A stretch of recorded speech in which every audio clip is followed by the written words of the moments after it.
Alright mga ka-plastic, and this is me again, Big Sue. Right back at it again with another kakopalang content. Ito yung napanood ko nung isang gabi mga ka-plastic na sobrang kinainisan ko at bullshit na bullshit ako dito sa ginagawa ng dalawang taong ito na pinagtawanan nila itong matanda, na pobreng matanda mga ka-plastic. Nakakabuisit yung ginagawa nila. Sinong matutuwa sa trip na ito mga ka-plastic? Siguro para sa inyo normal lang yung biro na ito, pero panoorin natin para maliwanagan kayo mga ka-plastic. Isang maikling pananalita lang ang sasabihin ko rito. Talaga ako nakalakboy! Utangin na talaga! Magwawala ako! Bakila! Nalak ka, nalak! Ayun na! Wala na talaga! Buksan! Ito na! Mainit, mainit. Buksan na! Buksan na! Nalak sa likod! Buksan kayo, mainit. Doon nga susi! Mainit. Oh, yun na! Gago nakalak ka! Ilan nyo! Susi lang! Tingnan mo, parang nakakatuwa ba yun mga ka-plastic sa palagay nyo? Nakakatuwa ba yun? Na ginawa nyong katawa-tawa yung tao sa loob ng compartment ng isang pickup. Boy! Mainit. Isusi niya! Putangin na nyo! Kayo dito! Kinuha nga yung susi! Putangin na nyo! Tinawag sama! Gigil na gigil yung lalaki.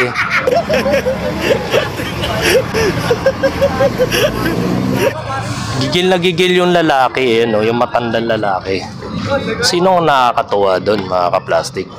Yung ginawa nila. Galit. Sorry na! Ganun na galit! Sino ba nakakatuwa doon mga ka-plastic? Ha?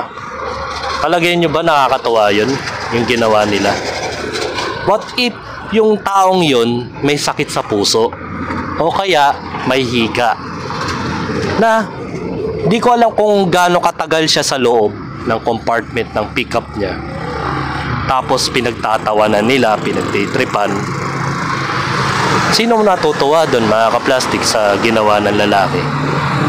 Wala, di ba? Marahil sa inyo, wala lang yon, nakakatuwa yon kasi ginawa niya. Pinagtawanan lang niya, kinulong niya. Hindi niya alam kasi yung pwedeng mangyari dun sa lalaking yon. Hindi makahinga. Pag hindi nakahinga yon at natuluyan yon at hindi nyo naidala sa ospital ng mas mabilis na oras, ano na lang yung pagsisising gagawin ng lalaking yon? Kung sino man yung nagbibideo na yan, kung sino yung nagtitrip sa kupal na yan, yung gagong yan, di ba? Ang hirap kasi sa mga tao ngayon, wala na tayong pinipiling panahon, tao, wala na tayong respeto sa kapwa. Ultimo yung mas matanda sa atin, hindi ni-disrespect nyo. di ba? Tingnan nyo, nakakatuwa ba yan? Nanggigigil na yung lalaki. Mainit, mainit. Buksan na! Buksan na! Teka lang, sa likod! Buksan na! Oo, nagmumura na yung lalaki tapos ganyan pa yung ginagawa, pinagkakatuwaan pa. Sino matutuwa nun, mga ka-plastic? Kung ako lang yan, nangyari sa akin yan, mga ka-plastic ha. Kahit na magkatampuan tayo, demandahan mo ko ng malicious mischief dahil ang gagawin ko talaga pag nakawala ako dyan, maghahanap ako ng isang bagay na ikakatahimik mo eh. Ang gagawin ko dyan, babasagin ko sa harapan niya mismo yung pickup na yan. Sisirain ko pati yung makina. Di ba? Hindi sa baka maraming mampasyakin. Hindi nakakatuwa yung ginagawa niya. Kahit ako, ang gagawin ko talaga yan, tuturugin ko yung makina niya, hindi na mapapakinabangan yan. Talagang ibebenta niya sa junk shop yung sasakyan niya ng hindi oras. Di ba? Anong nakakatuwa dun sa ginawa niya, mga ka-plastic? Nagmumura na yung kanyang hindi ko alam kung kaano-ano niya yung taong to. Doon nga susi! Mainit! Okay na! Gago na kalakay! Ilan nyo! Susi! Gigil na gigil Tapos nagmeme pa ng nakakatawa Kala mo nakakatawa ba yun, mga ka-plastic? O, tingnan natin yung comment mga ka-plastic para malaman natin kung may nakakatuwa ba. Yan, nag-comment naman, may nag-comment, sila lang ang masaya sa ginagawa nila mga ka-plastic. Masaya din yung kasama niya sa loob, pero maling biro yan. Ayan.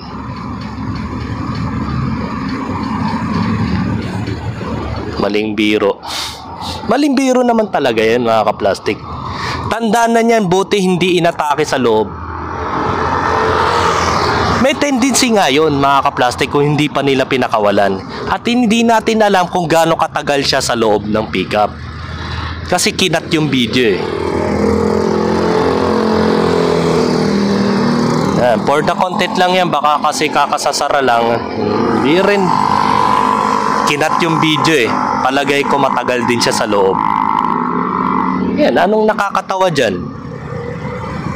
Kaya nga what if kasi ang tao pag may sakit sa puso o kaya may hika tapos hindi mo kagad inilabas dyan, anong mangyayari? Sino magsisisiyan? Kayo rin. Dadalhin nyo sa pinakamalayong ospital? Magtatarantahan kayo? Kaya nagmumura na yung tao siguro. May halimbawa, may claustrophobic pa yan. Di ba? Kaya marami nawawalan ng respeto. Tama. Sabi ni Rapi Simbre. At biglang babalik na managa at sumaksak o di kaya bumaril sa mga ganyang asal na tao. Akala mo magandang biro yan. Matanda na yan at pwedeng tumasang blood pressure. Mainit pa sa loob. Ayun nga eh. Mainit sa loob eh. Hindi nila naisip yun. Ano nakakatuwa doon mga ka-plastic? Yung bang nag-lock ipapasok. Hindi dapat yun ang gawin eh. Ako yan, gawin mo sa akin yan. Sabi ko sa'yo, yung sasakyan mong pickup na yan, may ibebenta mo na lang sa junk shop. Hindi mo na mapapakinabangan yan. Dahil sa mahal ng pyesa, mga ka-plastic. Hindi mo na mapapakinabangan yan. Kasuhan mo para tumanda, hindi yun nakakatuwang biro. May kasama pa sa loob, isa natatawa din. Hindi ko alam kung may kasama. Hindi naman nakakatawa. Marami yung nag-viral din ng video. Hindi naman nakakatawa ang init-init. Una-una, init, walang hangin sa loob. Ginawa mong aso yung kung sino man yung kaano-ano mo, kung tatay mo man yan, tito o ninong mo yan. Ayan, tuwang-tuwa, asarap pagpapaluin ng tubo. Marami din nagko-comment na hindi rin nakakatuwa talaga yung ginawa ng lalaki na ikulong mo sa loob ng compartment ng pickup mo. Delikado nga, tama, delikado. Mga bata ngayon wala ng respeto sa matatanda. Yun nga kasi, ang isa pang iniisip ko dyan mga ka-plastic, yung mga nakakapanood na kabataan ngayon, isipin nila na normalize na yung magbiro ng ganong bagay. Yan ang iniiwasan natin sa mundo ng realidad. Kasi sa social media, lahat gagawin mo para lang mag-trending sa buhay. Di ba? Gusto mo ilagay kita sa makina, yaw. Di nakakatuwa yan, mainit pa naman dun, guys. Mga tao talaga mag-content lang. Di ba? Kahiya-hiya kayo sa buong mundo, napapanood kayo 1.5 million views. Na dinidisrespect mo yung mas nakakatanda sa'yo. Kung sino man yan, kaano-ano mo man yan, kung kuya mo yan, tito mo yan, ninong o tatay mo, lolo mo, gaganyanin mo. Hindi mo, gigil na yung tao, nagmumumura na dahil sa ginawa mo. Buti nga nagtampo lang nag-walk out lang Kung ako yan, babasagin ko talaga yung sasakyan mo Tangina, wawasakin ko talaga yung makina mo, hindi mo mapapakinabangan talaga yung sasakyan mo. Di ba? Para ibebenta mo sa junk shop yan. Na kahit nakasuhan mo ko, di ba? Paano naman yung buhay ko, di ba? Buhay laban sa sasakyan mo, di ba? Yan ang isipin mo. Kapal ng mukha nag-lock, tonto ginawa niya. Siya pa ang ilak doon, buti hindi kinapos ng hininga. Yun na nga Kasi di naman lagi nakakatawa yung mga ganyan. Kaso kaya isasako ko tas ipapausukan, matutuwa kaya kayo. Oo, walang pinagkaiba yan sa isinako mo tapos papausukan mo sa ano. Di ba? Ang dami rin nag-comment hindi nakakatuwa talaga. What if kasi na may sakit yung tao, di ba? May sakit sa puso, may claustrophobic pa, tao kaya may hika. Ano na lang ang gagawin nila? Magsisisiyan sila pag namatay na. Di ba? Hindi nakakatuwang biro yun. Ang tindi ang galit ko dyan nung pinanood ko yung video na yan, hindi nakakatuwa eh. Gaganyanin mo yun, di-disrespect mo yung tao. Tang ina yan. Hanggang dito na lang ang aking opinion. Sana nga i-report nyo tong video na ito eh. Actually, hinireport ko na to po. Decision ni Facebook, hindi daw against sa community guidelines. Kasi ganito sa Facebook eh. Pag mga kupal na vlogger yung mga nagte-trending na yan, pinakampihan ng Facebook, ng Meta. Pero pag ikaw nagko-commentary at laban ka sa mga to, ikaw pa yung madidemonetize o kaya mako-community guideline strike. Putya, baligtad ngayon sa social media. Ikaw pa yung masama. Ikaw pa i-take down ng video, sila hindi. Yan ang gusto ni Meta eh, mga kabulbulan na mga ganitong content eh. Yung inaagrabyado yung ibang tao para lang mag-trending. Ang masama pa yan, monetize pa yung video na yan. Di ba? Kung ako lang talaga, gawin mo sa akin yan. Sabi ko sa'yo, yung sasakyan mong yan, hindi mo na mapapakinabangan yan. Ibebenta mo talaga sa junk shop yan. Hanggang dito na lang ang aking opinion. At sana yung mga ganitong gumagawa pa ng video na ito, isip-isipin nyo yung mga ginagawa ninyo. Marami kayong mawawalan. Marami kayong makakasamaan ng loob dahil sa ginawa mong yan. Di lang kamag-anak mo. Magkakatampuan talaga kayong todo. Pwede pa kayo magsampahan ng kaso dahil sa ginawa mo.